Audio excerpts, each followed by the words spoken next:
Hello, folks, and welcome to another part in this hybrid zombie shooter tutorial series. Today, we're going to take a look at a dynamic quest system. Now, this quest system was recommended to me by one of the viewers. They actually shared an idea with me of how they see a dynamic quest system for a RPG game. So, I'm going to take that idea and try to implement it into our zombie shooter game. And this quest system, you should be able to easily implement into any type of game because we're going to try to make it as modular as possible. Modular usually means there's going to be a lot of files that we're going to be creating and we're trying to link it together so this sophisticated system can actually work in tangent with everything else that is going in your game. Again, I tried my very best to make this as beginner friendly as possible, and I explained as much as I could every single step of the way, like I normally do with all of my videos. So if you have any questions to the system while implementing, let me know in the comment section below. And also, if you have any feedback on how we can improve this system, or if you want to see something else added to the system, let me know in the comment section below, and I'll be more than happy to take a look at it and make the necessary changes. But for now, let's go ahead and take a look at how we can implement this quest system. To get started, let's go to our content drawer, and in our core folder, we're going to go ahead and create a new folder and name this as quest system. Inside of this quest system, we're going to go ahead and create another folder, and this is going to be for all of our data. And this is where we're going to hold all the backbone files like the structure, data tables, and enumeration and everything required for our quest system. First, let's start with all the enumerations. So we're going to go ahead and search for an enumeration. And we're just going to go ahead and duplicate it 2 more times. So we have a total of 3 enumerations. The first enumeration, we're going to name this as E underscore quest type. The second one, we're going to name this E underscore objective type. And last, we're going to name this one as E underscore rewards type. So open up your quest type enumeration, and we're going to add in a couple enumeration here. The first one is going to be main. So basically, is this a main quest, or is this a side quest, or is this a daily quest? And we will add another enumeration for an other category. So if you have a different category, then you can go ahead and add it. But for now, the main, side, daily, and other should do the trick. Next, we're going to open up our objective type. And in our objective type, we're going to define what are the different types of objective that your quest system is going to have. So we have the kill objective. Then we have and let's add a couple more. Let's add something like an interact and also like a delivery quest. That should be good for now. And then if we need more, we can always come and add it. And the last would be a reward type. And the reward type, it's either going to be XP or it's going to have gold as the reward. We could have items as reward. Next one would be like skill points. We can add even like a area unlock. Let's say you need to complete a quest that will unlock a new area and such. Then you can always add more and more enumeration and define it later on. So that's it for our enumeration. So let's go ahead and create our structures. So we're going to add in a structure. And this is going to be st for structure underscore quest data. Let's open this up. And the first variable for this is going to be a quest ID. Now I'm going to choose an integer as the quest ID just to keep it nice and clean so we're not really mixing up alphabetical and numerical characters together. We're just going to use an integer to define a quest ID. Second variable would be our quest name. So this would be of type name. Obviously, this is like the title of your quest.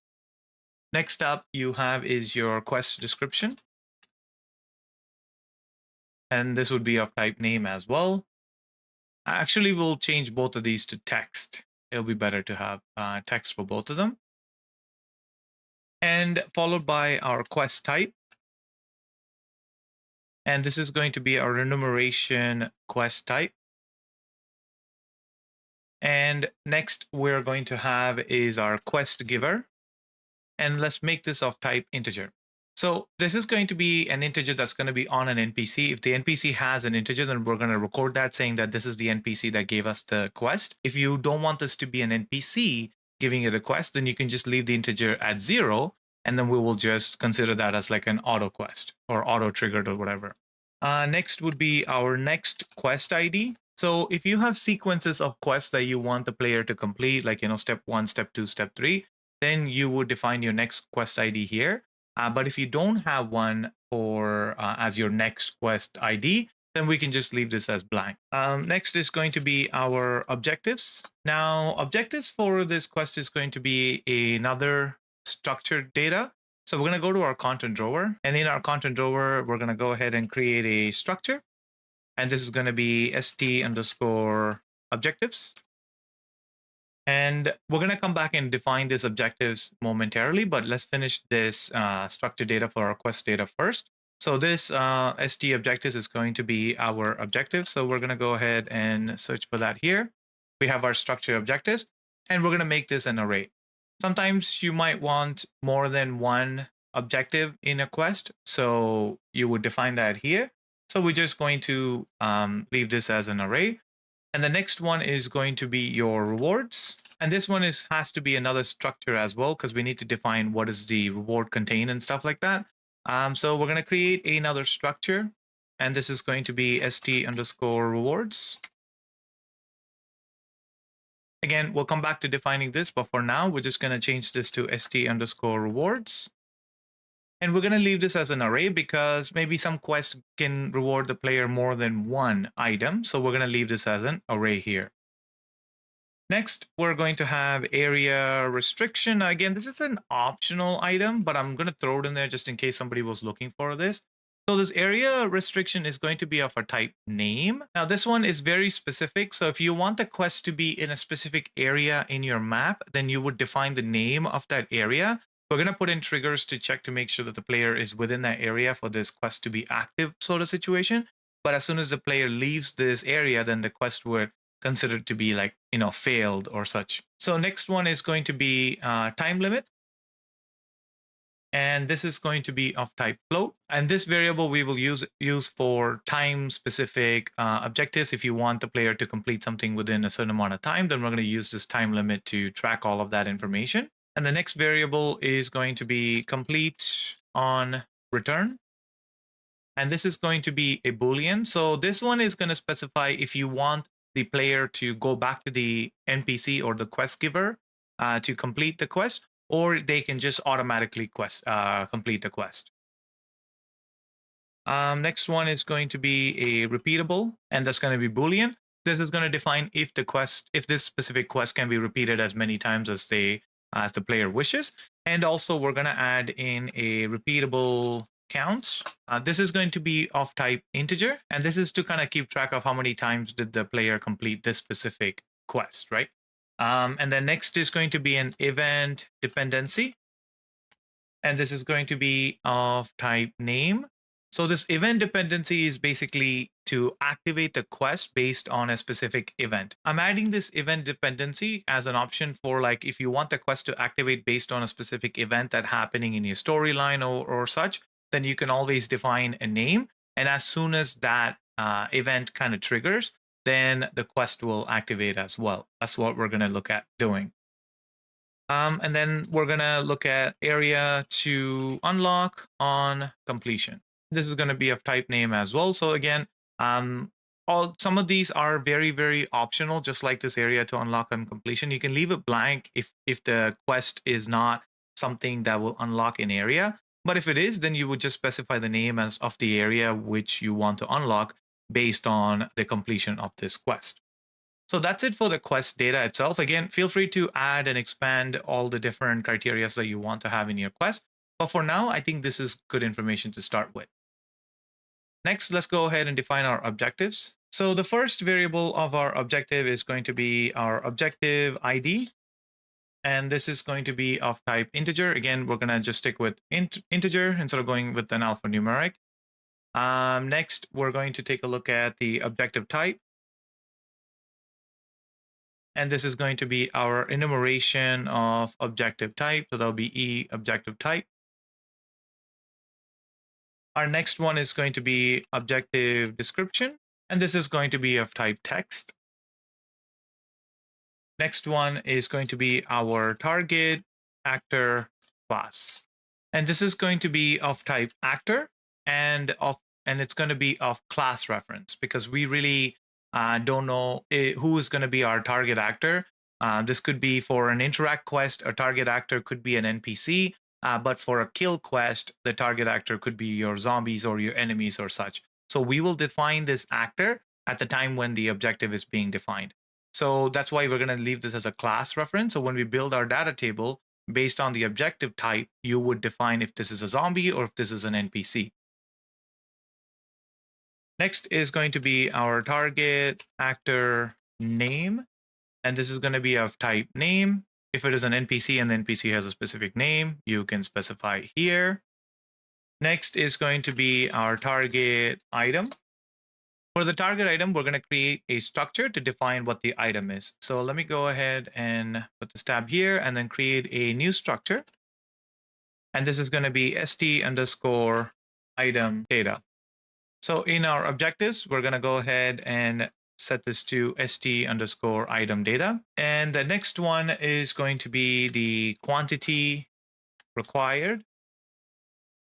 This is going to be an integer followed by our current quantity. So the quantity required and current quantity is basically, let's say if you're going to state that you want to kill 10 zombies, then your quantity required is 10, and your current quantity is just going to keep track of how many zombies you have killed so far. So when your current quantity equals your quantity required, that means we're going to flag this objective as completed. The next item is going to be location, and this is going to be of type vector.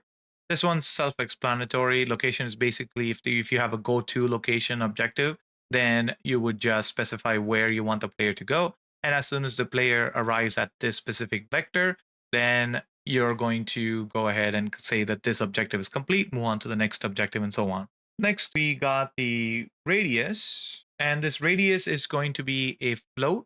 So the location is going to be a vector, so that means it's going to pinpoint a specific location in the map. And obviously, the player may or may not go to that specific spot. They may be off 1 or 2 units. So we're going to use this radius to create a radius around this location. So as long as the player reaches that radius, then we're going to say, okay, the player has arrived at the location.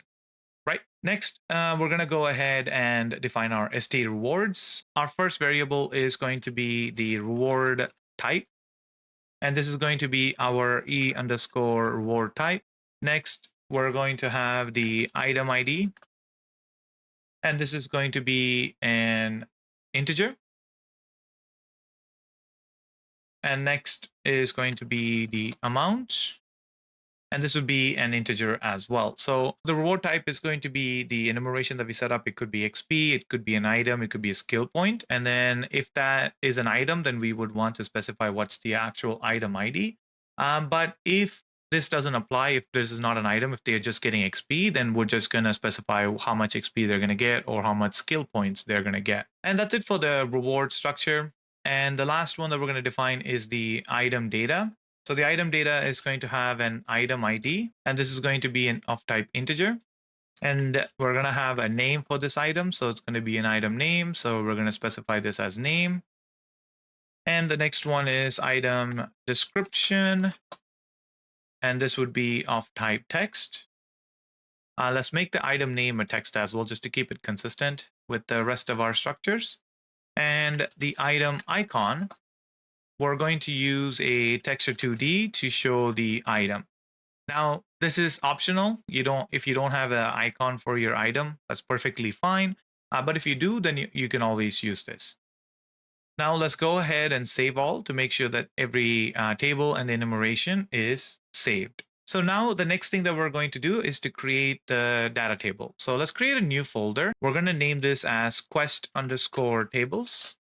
We're going to right click in here, and then we're going to go ahead and search for a data table and select the data table. And for the row structure, we're going to use the quest data as our row structure, and we're going to press OK. We're going to name this something like dt underscore quests. So this is where all of your quests are going to be stored. Now let's go ahead and open up our data table, and let me show you how you can populate this table with multiple different types of quests. But let me give you one as an example now. So we're going to do a kill quest.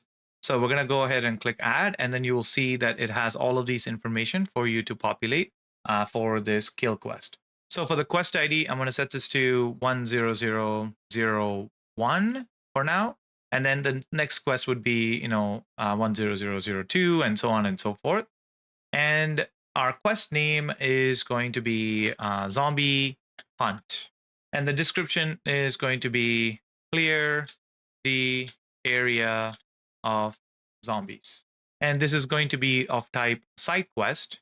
And the quest giver for now, I am going to go ahead and set this to 0 as an auto quest. But if you have a NPC in your map, and if you can actually define the quest giver variable on the NPC and set this to the NPC could be 100, or the NPC ID could be anything actually in your game. And you would define this here.